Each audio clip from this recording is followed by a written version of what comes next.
Hello, Dan Olaso again with History for Today. And today I'd like to answer some viewer questions. As people have watched my videos, a few have commented and a couple have asked questions in the comments. These comments and questions have been very valuable to me, and I appreciate the guidance about what I'm communicating effectively, what I might improve, and the things that viewers are wondering about, and what they're having success with or struggling with in their own note-taking practices. Some of these viewer responses have already influenced video topics, and I've answered a couple in passing in a couple of videos.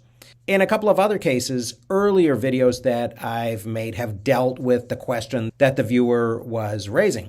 Hopefully, as I fill out the series in its playlist, and I'll probably also turn the note-taking series into a Skillshare class sometime later in the summer, hopefully this sequence will become more apparent. In any case, I thought that I would address some of the recent questions directly, since I thought they were very interesting.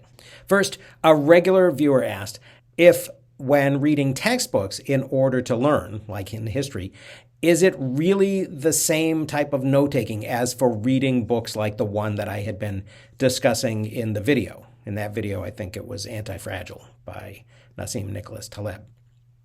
He suggested that there were probably more factual notes and fewer of what he called developed ideas to be gained from a textbook.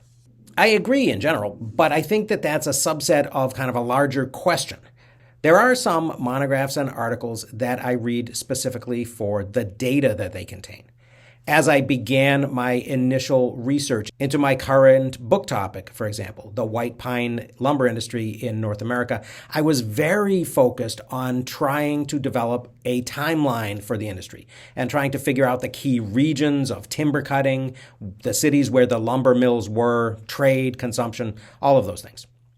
On the other hand, when I teach U.S. history to my undergrad survey students, I show them examples of different ways that textbook authors have interpreted our history and how that has changed over time. I'm secretly hoping, I suppose, that some students might develop an interest in historiography and become history majors, and that the others will at least realize that all narratives have a point of view that can be questioned. Another viewer questioned my emphasis on paraphrasing rather than on quoting and asked whether paraphrasing wasn't kind of biased. The specific concerns that the viewer raised were first confirmation bias, which I sort of took to mean cherry picking from the text in order to support an already formed interpretation that we come to it with. And then secondly, the more subtle issue of the reader's perspective changing over time, which might make the paraphrased material seem illogical or nonsensical. Again, I think that these are important issues, but I think there's a slightly larger context. First, if somebody was inclined to shoehorn a text into their pre-existing worldview, I don't really think that it would be much more difficult to do that via quoting than via paraphrasing. Look at all of the canonical texts of our major cultural institutions, whether they're secular or religious. There are plenty of people who disagree 180 degrees on these documents and what they mean, and they can all quote directly from the text. I would argue that if somebody came to me with an interpretation in their own words that I disagreed with, I would at least feel confident that they had thought about it a bit. From there, I could easily ask them for supporting evidence in the text, and then we could get in a conversation about that. And regarding the second question, I always like to have a path back to the original text, and ideally to have it on hand so that I can go back and look at it. I do think, and this is a point on which I disagree a bit with Sonke Ahrens and his interpretation of Luhmann, I do think that a good text almost certainly has more in it than I'm going to get out of it, even on a close reading. But I don't think that that necessarily invalidates what I'm getting out of it right now. I suspect that when I reread, I may find new things, especially if I come to it with new questions. But I think it would be rare to find that I completely disagreed with myself regarding what I had recorded. If that happened, however, it might be very interesting to discover why and see what had changed in me. Another reader asked about my personal process and the tools that I use. I'll be continuing to elaborate on that throughout both the note-taking playlist and the tools playlist, and I imagine that it will change and evolve over time. Currently, in a nutshell, I use voice memos to record what you might call fleeting notes when I'm listening to audio texts, for example, when I'm walking. And then when I read, I highlight and I comment briefly in the PDF or the Kindle. And then I transfer those into reading notes in Obsidian, and then into permanent notes, also in Obsidian. Finally, if there's some idea that I think rises to the occasion, I'll make an evergreen note in Obsidian as well. And these evergreen notes are tagged so that they appear in a different color in my graph. I'll plan on showing my process in the tools playlist in parallel with talking about the techniques in the note-taking playlist. Another viewer asked for my thoughts on how Obsidian and Scrivener might fit together in my workflow. I actually used Scrivener extensively. It was my main tool to organize my dissertation. But I haven't really used it that much since then.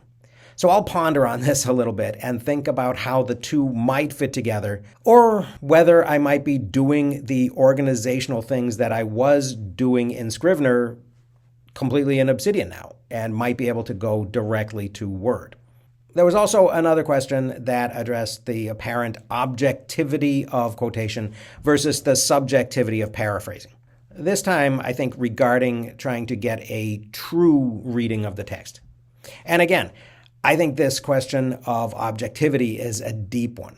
I've just actually ordered a couple of books to reread on the subject before I teach historiography this fall. So I'll probably have more to say on that issue later in the summer. For now, my short answer is, I feel that I can try very hard to capture the author's intent and the message of a text. But I'm not sure that I would ever claim to have accomplished that 100% once and for all. I don't think I'm really ever capable of approaching a text as a completely blank slate. And I'm not even sure in what circumstances that would be appropriate even. I can, and I frequently do try to be more open to surprises and blanker, especially, for example, when I'm reading literature. And it depends very much on the text and also on my purpose for reading it. With my students, the question may be a little bit simpler, as I often do suggest to them how they should read a text. Such as that previous example, when I show them various U.S. history textbooks and I ask them to question the author's agendas. For myself, I think there is a range of ways that I can address a text, which often depend on not only my goal, but also on the time that I've given myself to work with it. Sometimes a volume that I had been planning to just process for its data can surprise me and contain a story or an argument that I want to spend some more time thinking about. So I guess the key is to have a goal, but also to be open to changing course when surprises present themselves. So I hope I've addressed the questions that viewers have asked in satisfying ways, and that other people will also find this a bit interesting. I'll probably do another video like this if I get another fascinating batch of responses. So keep the comments and the questions coming. And I'll expand on many of these topics as I proceed, because I think people have pointed out interesting issues in their questions. But for now, that's all. So thank you once again very much for watching and listening, and I'll see you again next time.